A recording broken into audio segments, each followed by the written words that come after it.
Good morning, everyone. Welcome back to One Cyber World, our 2023 Cyber Global Conference, the definitive forum here for the shaping of the cyber landscape of the future. As we stand here at the crossroads of technology and strategy, One Cyber World delves into not only the vulnerabilities in cybersecurity, but also the expansive opportunities that our interconnected world offers us. One Cyber World is at the forefront of defining the trajectory of both cybersecurity and the broader digital technology community at large, and brings together, over the last number of days, the brightest minds in the field to inform, challenge, and inspire. This year's conference is yet another example of our commitment here at One Business World to lead dynamic, meaningful conversations and to act as a launchpad for ideas. This morning, joining us from our nation's capital here in the United States, Washington, D.C., is Jonathan Spalter. He is the president and CEO of the U.S. Telecom, the Broadband Association. And Jonathan's talk this morning is going to be on connecting communities, infrastructure, security, and affordability. Good morning, Jonathan. Nice to see you. It's a great thing to be here with you, Glenn, and thank you for that nice intro and for the opportunity to join these important conversations. You know, it is a crucial moment to talk about cybersecurity in the context of the work underway to connect communities across the country. And I'm here to talk about why and how, against this backdrop, we as a nation need to graduate to a fundamentally new mindset with regard to how our government partners with and approaches technology, leaving behind a mindset rooted in fear and articulated through regulatory fiat all too often, and rerouting in the modern day reality of an interconnected planet driven by the tools and technologies of broadband. It is time to arrive at a global understanding, with America in the lead, by the way, of a new approach based on collaboration and partnership around unlocking shared possibilities and, yes, managing collective risk. It's the right moment to have these conversations and pivot to this new paradigm. Last week, my organization, U.S. Telecom, announced that U.S. broadband providers last year alone invested $102.4 billion, that's with a B, in the nation's digital infrastructure. This pushes the cumulative tally of our own skin in the game to over $2 trillion over the past 26 years. Add to that a $40 billion plus federal commitment to help finish the job of connecting remote rural areas that are otherwise just too costly to serve. Add to that federal assistance to help low-income families connect at home, alongside inflation-defying broadband pricing trends for all consumers. You know, over the last 8 years, we've seen rents up about 36%, grocery bills are up 30%, yet broadband prices for providers' most popular tier of services are actually down 37%. And all of this puts us tantalizingly within reach of the long sought after US goal of a truly connected nation. And it's no exaggeration to say this changes everything: healthcare, education, jobs, and other economic opportunities. And we're connecting not only to the internet as we know it today, which is pretty darned impressive, I must say, but the internet as it continues to rapidly evolve and grow and scale, presenting whole new horizons of possibilities and significant new risks to manage, which is why we're all here together. This conference has a bounty of CIOs and CISOs and technology leaders and entrepreneurs from across the corporate sector, nationally and internationally. We have here technical experts who live and breathe, and I believe really do sweat the details of cybersecurity every day. My job in Washington, along with my great team, is to help ensure these smart, experienced network engineers and other technical people and business leaders have the policy environment that allows them to do their jobs to the very best of their ability. The challenges before us demand nothing less. You know, it's been 12 years since the Department of Defense across the river here officially declared cyberspace a domain of warfare, joining air, land, sea, and space. For much of that time, cybersecurity has been the dominion of a fairly elite circle of senior executives at technology and other Fortune 500 companies, top government officials working at the intersection of innovation and homeland security. But today, with the connectivity of not only of most every home and business, but almost every single device or tool with a plug or a battery, we know that cybersecurity now is a Main Street kitchen table issue. Just as we have Neighborhood Watch to fight physical crime, just as we have see something, say something at our airports and subways to be vigilant against terrorism, so must cybersecurity be a part of our everyday modern connected lives. We need to look no further than the headlines for regular reminders of this completely new normal. Ransomware attacks continue to become more prevalent, holding companies, technology, and sensitive information hostage for a price. We saw the largest ransomware attack in history just back in July, emanating out of Russia and impacting 1,500 companies. We had the 2020 SolarWinds attack, where malicious code piggybacked on a software update for a system relied on by literally thousands of companies and government entities. The latest story, well, we know it's Volt Typhoon, which is a sustained state-sponsored effort by the Chinese government to infiltrate and destabilize our essential infrastructure. They do this through a practice called living off the land, which essentially hijacks a system's own network administration tools to do its malicious work. So these are not merely pirates and profiteers. They quite often are highly sophisticated and well-financed entities, even governments, that seek the ability to do our nation harm. The bad guys don't face rules. They don't need permission to change and evolve their tactics. And the pace and complexity of the challenge before us make it incumbent on the good guys, all of us, to, as Steve Jobs so elegantly put it, think different. Not to cede our core values, but to step up our game by finding ever more effective ways to work together, individuals and businesses, governments in the private sector, in the US and around the world. Working effectively together is growing more important for several reasons. Reason number one, the increasing sophistication of cyber threats. Cyber attackers are constantly switching up their techniques and tools, making it more difficult for individual organizations to protect themselves. By working together, we can and we must share information about threats and vulnerabilities in a trusted environment and develop more effective defenses. Reason number two, the interconnectedness of critical infrastructure. Our financial systems, energy and transportation infrastructure, fiber and wireless networks are all integrally connected.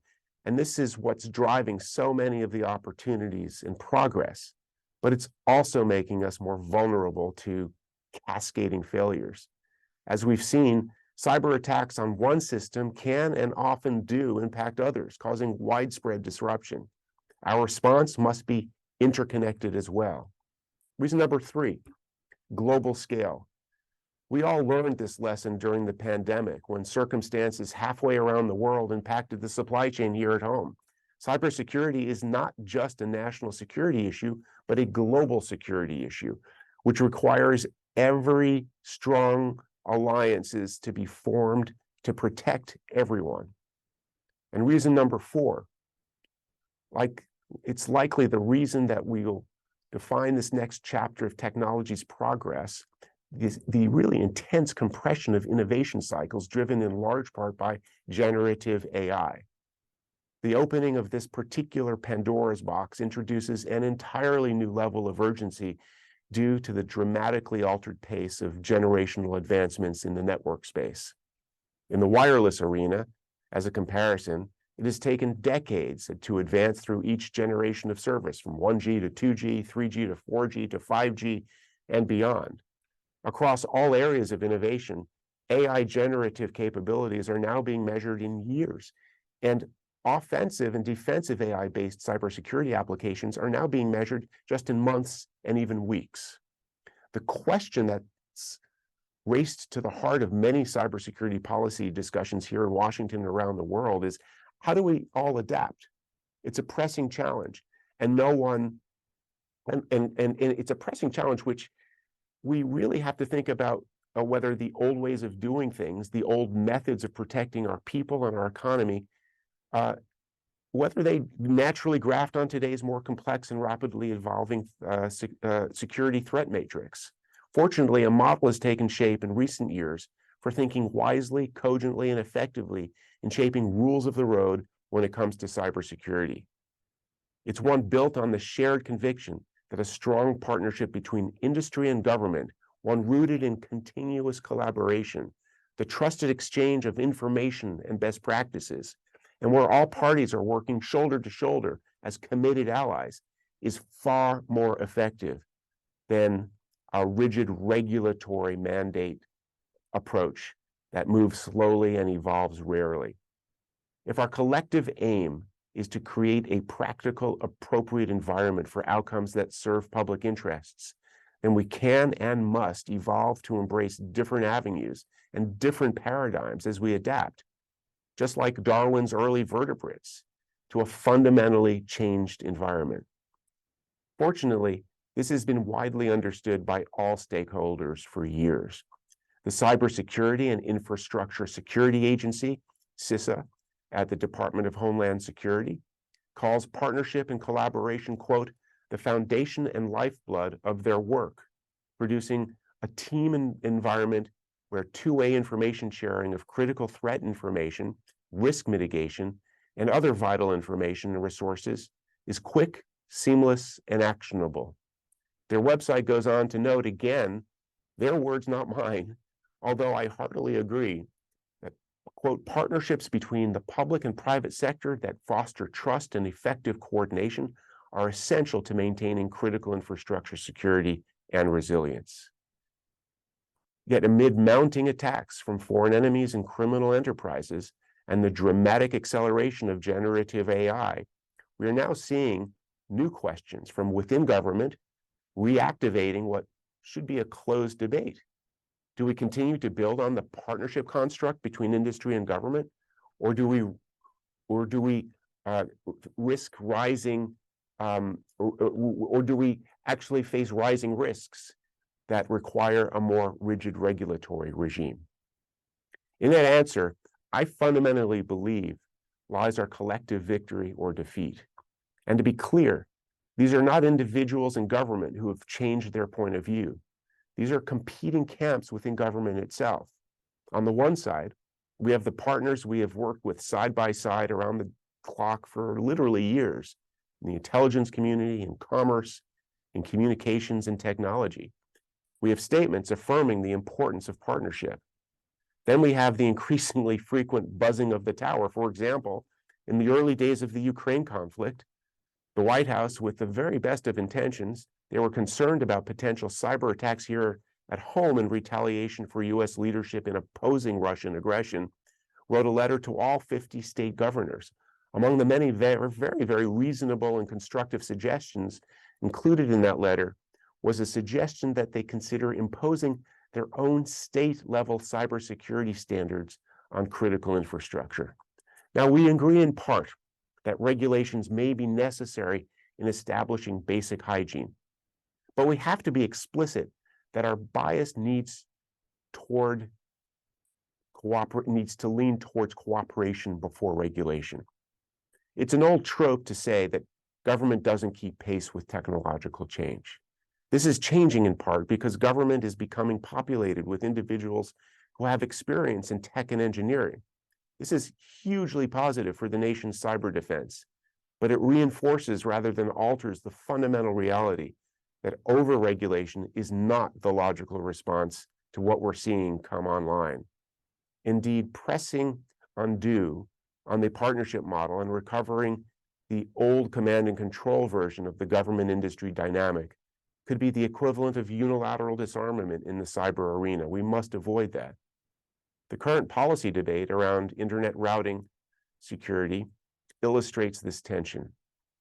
We have a known challenge that needs to be addressed in the global routing system known as Border Gateway Protocol, or BGP. This is the system that helps move online traffic from Barbie dance TikToks to emails containing sensitive information around the world. In recent years, foreign actors have been able to exploit this vulnerability. In one example, rerouting traffic sent to and from Google, Facebook, Apple, and Microsoft through a Russian ISP, and doing something similar with financial institutions, including MasterCard and Visa. Last year, the FCC here in Washington opened a formal inquiry into the issue. This can often be an opening salvo to a rulemaking process, rules that would target one corner of the internet and one alone, broadband service providers. This year, the White House released its own plan, coordinated across the entire government. And that plan emphasizes close partnership across government, the private sector, civil society, international partners, and the US Congress. The collaborative effort is being led by the White House Office of the National Cybersecurity Director, with 7 contributing federal entities across intelligence and justice and commerce, including the FCC. US Telecom and other technology leaders are working vigorously alongside them toward our strong and shared mutual interests and success. You know, the FCC was right, dead right, to tag this as an important issue. And the whole of government response is really an encouraging development to ensure we address as one country, one government, and do so shoulder to shoulder with the industry experts who are critical to this work. Without question, we should continually be looking for ways to deepen our partnership. We need to broaden the scope of informed parties in the critical infrastructure space. This means security clearances for more frontline for more frontline network engineers and other operational practitioners who are best positioned to act rapidly against known threats. This means more work together, like what we see through the establishment of the 2021 Joint Cyber Defense Collaborative, the JCDC, which includes government and industry partners, including US Telecom's largest members, AT&T, Lumen, and Verizon, working together with CISA in a very meaningful and productive way. It means the private sector needs to continue to step up as committed partners. My organization and our members do this in a number of ways. First and foremost, by being all in on this partnership. This is a massive commitment of time and capital, working with government, investing in secure infrastructure, and working across business sectors and the interconnected multiverse of companies that comprise the internet. It's a commitment our industry abides by and invests in. Next, by thinking globally. Last year, we formed the International Communications CISO Council to create a forum where chief information security officers representing global ISPs can come together to address threats to our borderless digital ecosystem. Also, by acting locally.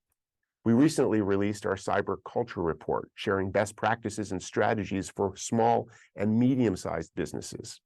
Encouragingly, the top determinant of success wasn't how much money a company threw at the problem, it was how informed and empowered individuals felt throughout the company, whether or not they knew who to reach out to and what to do in the event of a cybersecurity red flag. For many years, we've chaired the Comms Sector Coordinating Council and the Information, Communications, and Technology Supply Chain Risk Management Task Force, both vital partnerships managed through the Department of Homeland Security. We are deep in the acronym soup. There is no place we'd rather be when it comes to cybersecurity. We need to have accountability across all major sectors of the economy and government when it comes to basic cybersecurity hygiene. For many organizations with critical missions like communications and financial services, it is now table stakes to have real-time monitoring of networks, systems, and applications, and to deploy advanced firewalls, intrusion detection and prevention systems, network segmentation, and of course, secure gateways. The adoption of a zero-trust approach, where every user, device, and network component is treated as potentially untrusted, along with implementing multi-factor authentication, MFA, privileged access management, and granular access controls to limit unauthorized access, is rapidly evolving as a standard of care. And these are just a subset of the emerging best practices before us. So really, there's a lot of work to be done and enemies that never sleep. How we do our work together is in no small part a fundamental way that we're going to have to determine our success. As we step up our game, it's important we remind ourselves why we fight. We do so to keep our nation and a connected world secure, and we do so to ensure we can continue to make progress in unlocking the full potential of broadband to improve our lives and our world. My take on AI? We can and we should be wary and vigilant and develop appropriate guardrails. But as a technology, we shouldn't fear it in any more than we fear the internet. We should focus rather our concerns on the risks posed by what breakthrough technologies can do in the hands of bad actors. And we do that by putting our collective heads together from all our partners' vantage points. You know, Sun Tzu said, if you know the enemy and know yourself, you need not fear the results of 100 battles. I believe there's truth in that. I also find wisdom in the words of a far more modern philosopher who once said, fearless is having fears, but jumping anyway. Taylor Swift. Fearless is not the absence of fear. It's the ability to move forward smartly, effectively, collaboratively, and to the broadest possible benefit, despite risks. We need to be fearless in the pursuit of all that innovation promises. We need to be relentless in our efforts to ensure the promise and power of broadband can reach every part of our nation efficiently, quickly, and affordably. And together, we need to be fierce in defense of the cybersecurity partnership that will make it all possible. So thank you very, very much. Thank you, Jonathan. Great talk. Great talk. Absolutely. I'm a little bit old-fashioned, but I guess I'm a little bit nervous, perhaps, that Barbie TikTok videos are being transmitted over the same the same infrastructure as perhaps my financial information. That gets me a little bit nervous. Interesting quote from Taylor Swift. I guess Stelios and I will have to invite her next time we do One Cyber World. We'll have to get her on the agenda and get her views as well. And my family and I would be very happy to attend that session. There you go. Well, I'm sure we would sell out. That's for sure. You know, you talk about cyberspace as a domain of warfare, and then you talk about states. And I mean, if ever there was a national interest issue, this sure seems like it to me. You know, and you talked about AI, and you talked about the compression of innovation. Again, one business world being an entrepreneurial digital space, we appreciate the fact that innovation always moves so quickly. But you look at this generational kind of pace of change and how fast it's moving, and you talk about some of the risks. And you know, I've spent some time in regulation in my career as well. And I'm a big believer in, and I love what you said about cooperation first. I think that's rather important. But how about if we do shift to regulation, what kind of role do you see coming forward? Is it oversight? Is it policies and procedures? What do you think? You know, I think that there is a clear role for regulation, but it has to be regulation that's rooted in common sense, risk-based approaches to understanding the evolving cyber threat that really has no bounds and is scaling before us in ways that are technologically advanced and getting more technologically advanced by the day. We've spoken to this issue about the gap that exists between the pace of regulation and the pace of technology. These are not, you know, this is not an equal race. And regulation at its very best has to be able to keep pace with the unbelievably blinding speed that our threat environment is moving forward on. You know, our enemies, our bad actors out there are unmindful of our regulatory structures if they are not keeping pace with the technological advancements that they are actually putting into this new field of global conflict. I believe that regulation has to be able to establish in a trustworthy way basic standards of hygiene that can actually create a baseline approach, a risk-based approach to how we actually advance our cybersecurity performance.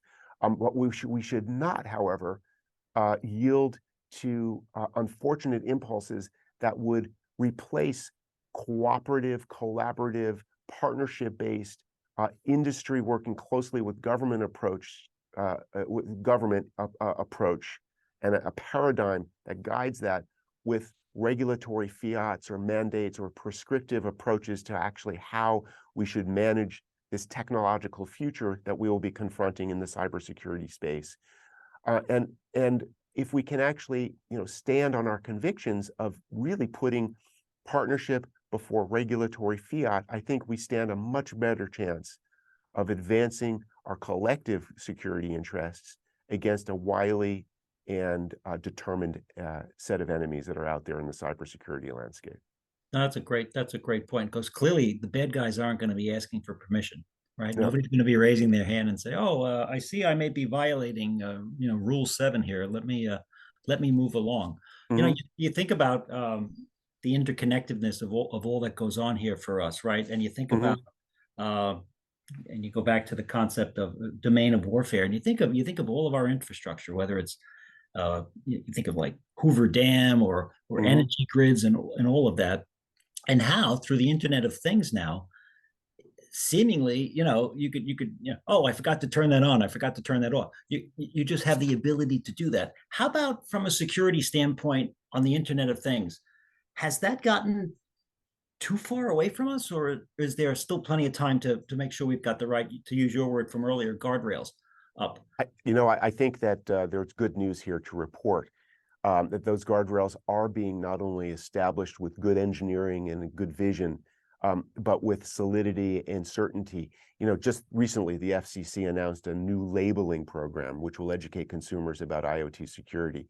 And it really is important to ensure that there's a consistent rigor of standards across the board for products included in this program at the FCC. I really tip my hat to them. And US Telecom itself has been active in helping to shape both domestic and international standards for IoT security. And we really do look forward to continuing our work with the FCC to secure the IoT ecosystem. Now, There's a long road ahead, but there's been very, I think, determined and thoughtful steps that have been taken. no, that's great. That's great to hear. And then just one last point here before we wrap up. And you certainly touched on it. And given what you do with U.S. Telecom, and you mentioned about our global footprint and the Mhm. fact, and you had Ukraine. You mentioned Ukraine earlier. Um, Collaboratively, when you look at that global community, how do you ensure that everybody winds up kind of being on the same page, or having the same kind of intent or foresight going forward? Uh, how challenging is that? It's a very, very good question, Glenn, and I'm really glad that you asked it because fundamental to our national cybersecurity is our ability to adapt and evolve a global cybersecurity set of best practices uh, and a harmonization that will actually allow us to move forward. We need to be able to develop not only US leadership in developing cybersecurity basic standards, but also we need to do that on a global scale. And we know that cybersecurity is a difficult practice. Standards distill the knowledge and expertise of skilled industry practitioners and share them with the global community. That's why standards are really important when it comes to actually international harmonization around cybersecurity practices. And the US government, I believe, should partner with like-minded governments to promote the importance of the industry-driven global standards. And I must emphasize the word industry-driven because a lot of our recent experience has shown that it is actually within industry that we can harness and actually mine where the expertise exists to develop these kinds of standards, working with our government partners. I Absolutely. also think that the US government should provide targeted financial incentives to support participation in industry-driven global standards and specification development bodies. There are a lot of our competitors and our adversaries around the world are very happy to send as many of their experts as they possibly can to participate in these bodies. And we need the government to actually create financial incentives for more American participation by our experts in those same fora. Kind of like what they said about the Mercury space program, right? Fuel Mhm. doesn't make the rockets go up. Funding makes the rockets go up. Well, listen, Well said. Jonathan, thank you for joining us. A outstanding presentation and talk here, kicking off our day 3 here of our One Cyber World. Thank you for all your insights. Thank you for all the great work you're doing with U.S. Telecom, and we appreciate your ongoing efforts here on behalf of really the global stage here, and kind of keeping everybody's best interest here and keeping us targeted and on guard. So, Jonathan, thank you for joining One Cyber World. Everybody, Jonathan Spalter, President CEO of US Telecom, the Broadband Association, joining us again today from Washington, D.C. Have a great day, good weekend. Thank you very much, and I wish you all the best with the conference. Thank you, Jonathan. Take care. See you next time. Bye-bye. Bye.